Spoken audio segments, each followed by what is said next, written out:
बिस्मिल्लाहिर्रहमानिर्रहीम अस्सलाम वालेकुम वेलकम टू माय चैनल। उम्मीद है कि आप सब खैरियत से होंगे।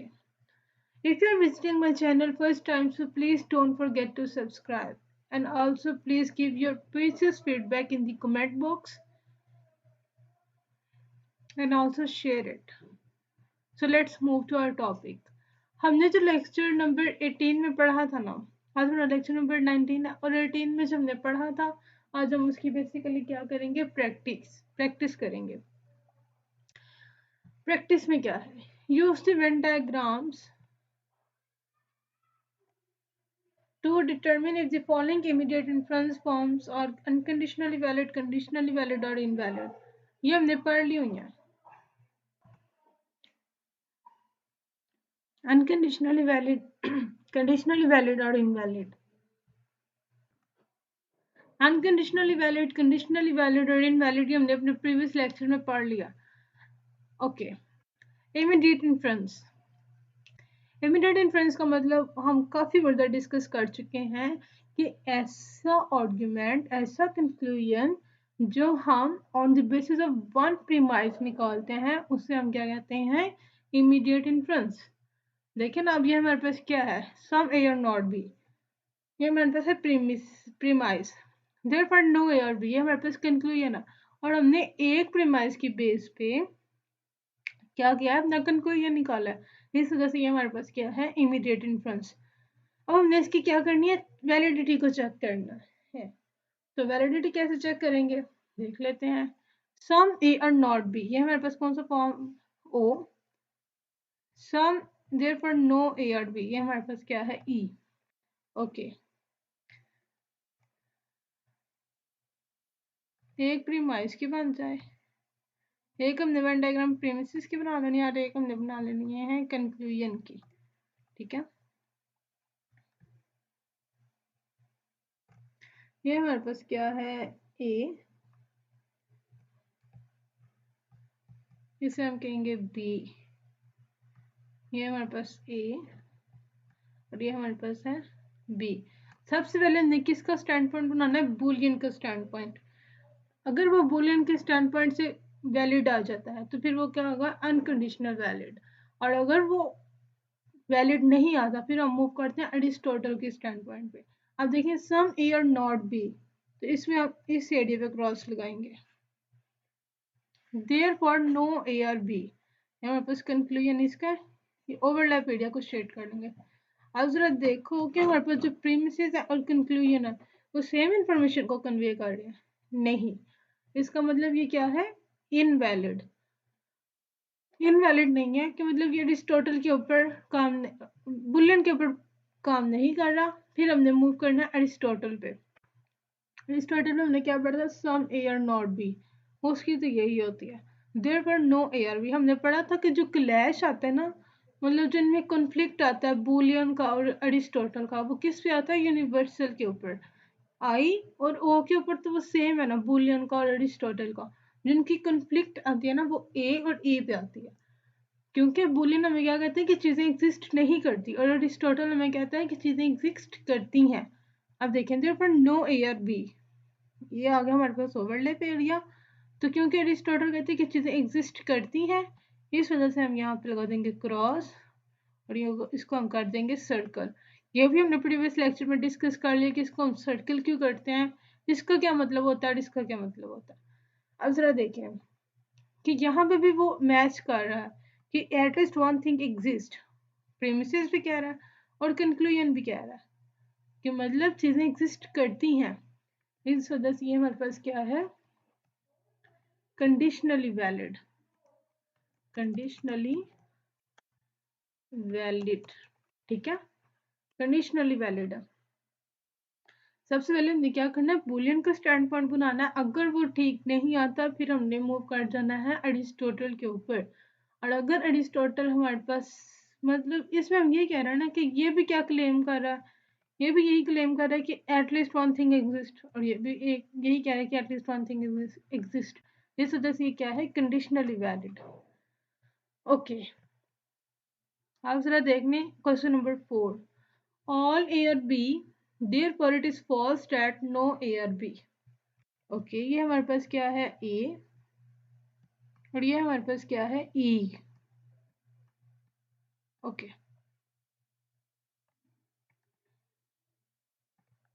सबसे पहले हमने प्रीमिसेस का भी बनाना है और कंक्लूजन का भी बनाना है।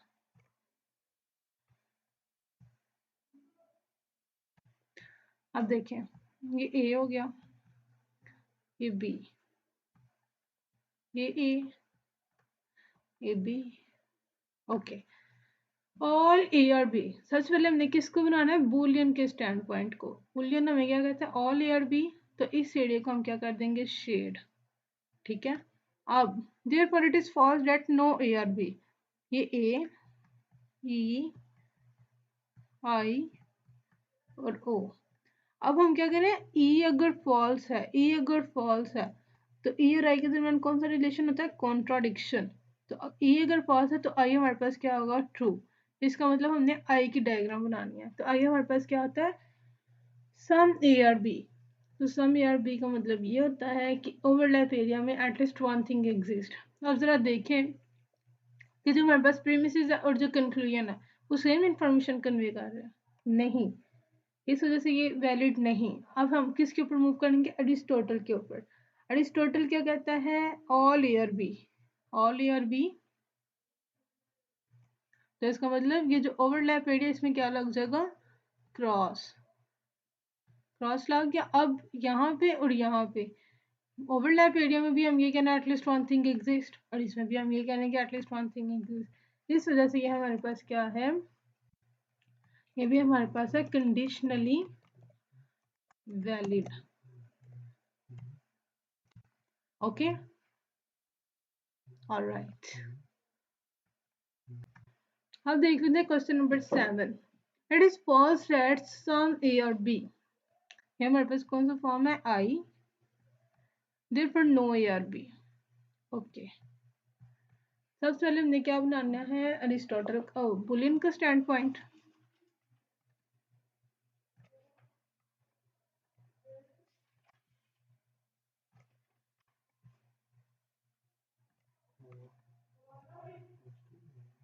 प्रेमिसेस की भी बनेगी और कंक्लूजन की भी बनेगी। ओके, अब जरा देखें, it is false that some A और बी। आई अगर हमारे ये वही है ना, ए, ई, आई और ओ।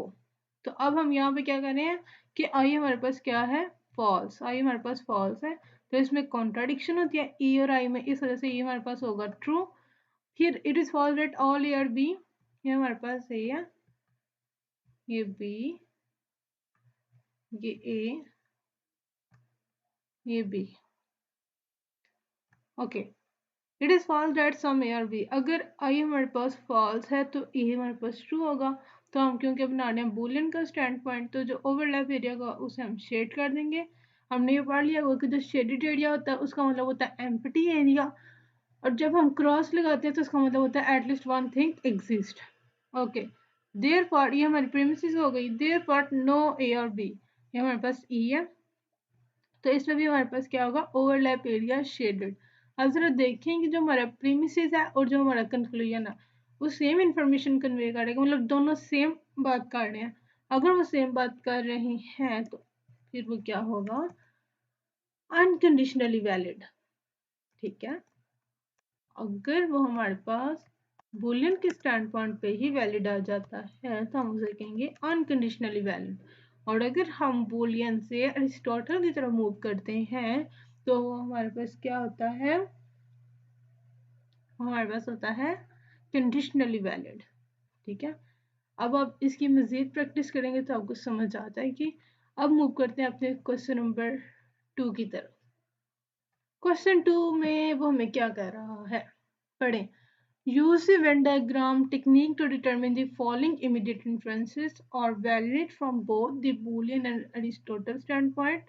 Valid from only the Aristotle standpoint, or invalid identify any inference the existential fallacy from either standpoint. इसमें हमने बुलियन स्टैंड पॉइंट को भी चेक करना है, अरिस्टोटल स्टैंड पॉइंट को भी चेक करना है, और अगर वो वैलिड है कि इनवैलिड है।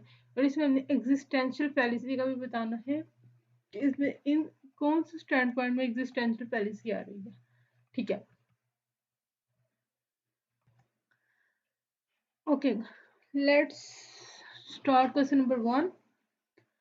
No summer romances or banal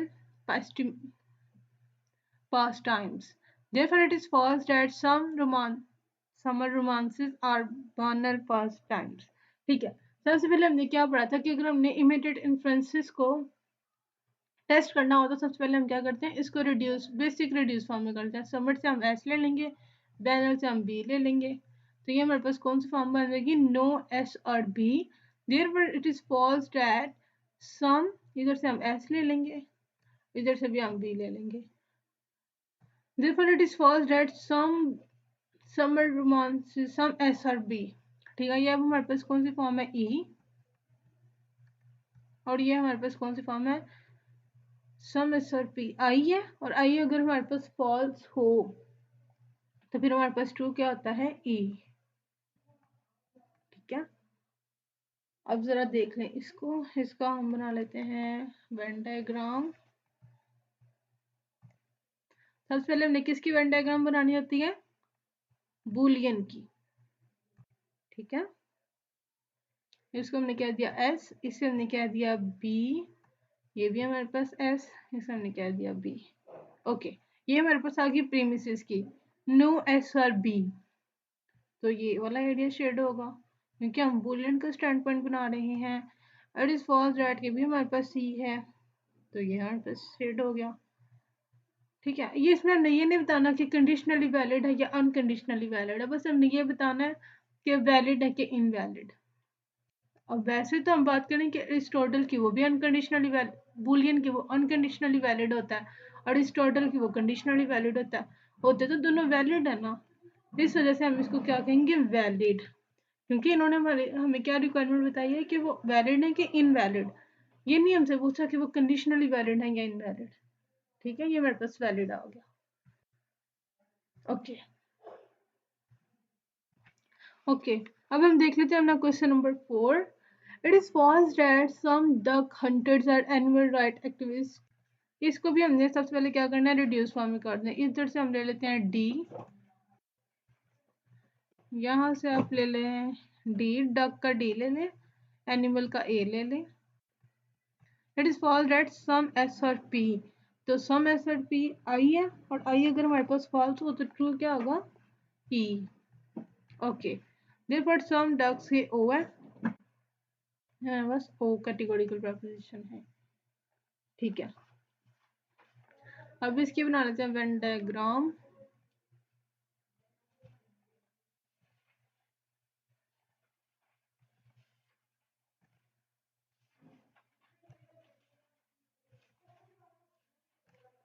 ये हमारे पास है डी, इसे हमने क्या दिया ए, ये है डी, इसे हमने क्या दिया ए।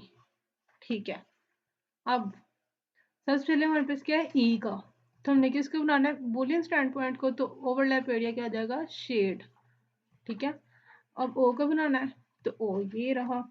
बुलियन के स्टैंड पॉइंट पे तो ये हमें इंफॉर्मेशन कन्वे नहीं कर रहा। अगर बुलियन ना हो रहा हो फिर हम मूव करते हैं अरिस्टोटल की तरफ। तो अरिस्टोटल में हम क्या करते हैं, और ये पर्टिकुलर तो सेम ही रहता है ना, फिर हमने मूव करना है, मतलब यूनिवर्सल को चेंज करना है। इसका मतलब कि यहाँ पे क्रॉस हो जाएगा कि एटलीस्ट वन थिंग एग्जिस्ट, मतलब सब्जेक्ट एग्जिस्ट कर रहा है। अब जरा देखें, यहाँ पे भी at least one thing exist, at least one thing exist, इस वजह से हमारे पास क्या होगा, वैलिड। कंडीशनली वैलिड होगा, लेकिन इन्होंने हमसे पूछा नहीं है कि आपने कंडीशनली बताना है या अनकंडीशनली बताना है। क्वेश्चन नंबर 4 भी हमारे पास क्या होगा, वैलिड। ओके, एक तो हमने इसमें वैलिड बताना है और दूसरा हमने इनवैलिड बताना है। अब कर लेते हैं हमने question number 7, all sir P. ठीक है, इसमें से आप ले लें पी को, इसमें से आप पी को ले लें, और इसमें से आप ले लें एफ को, इसमें से भी आप पी को ले लें, और ये हमारे पास आ गया एफ। अच्छा, अब देखिए इसका फॉर्मेट कौन सा, ऑल ए और बी, ये हमारे पास क्या है, ए का। It is false that no A और बी, ये अगर फॉल्स होगा तो फिर हमारे पास कौन सा ट्रू होगा, आई ट्रू होगा, क्योंकि ई और आई में क्या होती है, कॉन्ट्राडिक्शन। ठीक है, अब इसकी बना लेते हैं हम वेन डायग्राम्स।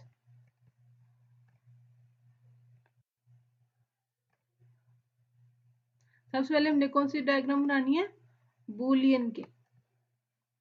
ओके, ये हमारे पास है P, ये हमारे पास है F, P और F। Okay, all are B, all are B, तो इसमें कौन सा एरिया होगा, ये वाला एरिया आ जाएगा शेड, फिर आई है ये वाला। ठीक है, इसमें तो ये इंफॉर्मेशन कन्वे नहीं कर रही। फिर हम किसकी तरफ मूव करेंगे, अरिस्टोटल की तरफ। अरिस्टोटल में हम इसको कर लेंगे सर्कल। ठीक है, अब जब हमने ये चीज एग्जिस्ट करती है ना, जब हमने ये सर्कल को क्रॉस लगाना है, फिर हमने ये भी देखना है कि अगर हम जिस चीज़ को कहना है कि एक्चुअली वो चीज़ें एग्जिस्ट कर रही हैं, क्योंकि हमने अरिस्टोटल का स्टैंड पॉइंट पढ़ा ना, और हमने ये पीछे पढ़ ली हुई एग्जिस्टेंशियल फैलिसी कि अगर हम अरिस्टोटल का स्टैंड पॉइंट यूज़ करें और जो हम सब्जेक्ट की बात कर रहे हों, अगर वो सब्जेक्ट एग्जिस्ट ही ना करे तो वो हमारे पास क्या होती है, एग्जिस्टेंशियल फैलिसी। अब यहाँ पे हम पी किसे कह रहे हैं, पिक्सिस को, तो पिक्सिस तो हमारे पास एग्जिस्ट ही नहीं करती। Who slide down moon beans और फन लविंग डर्ट इवल्स, तो ये तो हमारे पास एग्जिस्ट नहीं करती। और अगर वो हमारे पास एग्जिस्ट नहीं करती तो फिर वो हमारे पास क्या आती है, एग्जिस्टेंशियल फैलिसी। और इस वजह से हमारे पास क्या है, इनवैलिड। ठीक है, क्लियर। सबसे पहले हमने क्या पढ़ा है, बूलियन स्टैंड पॉइंट को चेक करना है। अगर वो वैलिड आ जाता है तो वो ठीक है, अगर वो वैलिड नहीं आता फिर हम मूव करते हैं अरिस्टोटल की तरफ। ठीक है, अगर अरिस्टोटल ट्रू आ जाता है तो हम जिसको क्रॉस लगाते हैं ना, फिर हमने ये देखना होता है कि जो हमारा सब्जेक्ट टर्म है, हम इसमें यही क्लेम करते हैं ना कि सब्जेक्ट एग्जिस्ट कर रहा है। फिर हमने अपने सब्जेक्ट को भी चेक करना होता है कि वो एक्चुअली एग्जिस्ट कर रहा है कि नहीं। अगर वो एग्जिस्ट कर रहा हो तो इसका मतलब वो वैलिड, और अगर वो हमारा सब्जेक्ट एग्जिस्ट नहीं कर रहा तो इसका मतलब हमारे पास कौन सी फैलिसी आ रही है, एग्जिस्टेंशियल फैलिसी। फिर हम इसे क्या करेंगे, क्या लिखेंगे, इनवैलिड। Okay, clear. अब एक लास्ट वाला कर लेते हैं, question number 10। It is false that some thunderstorms are quiescent phenomena, ये हमारे पास कौन सी फॉर्म है, I. Therefore all S are P, ये हमारे पास क्या है, ए। तो इसकी बना लेते हैं हम Venn diagrams.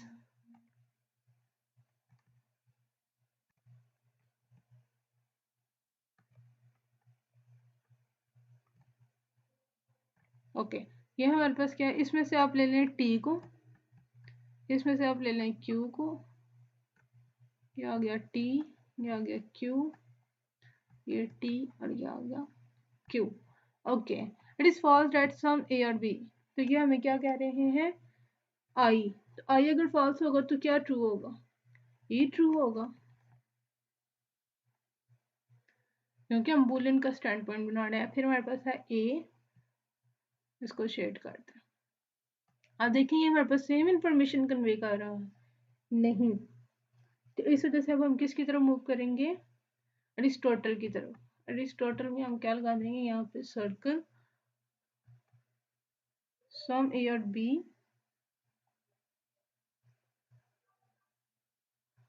It is false that some thunderstorms are, ये हमारे पास आई है और आई को हमने ए को किया था तो ए का बन गया।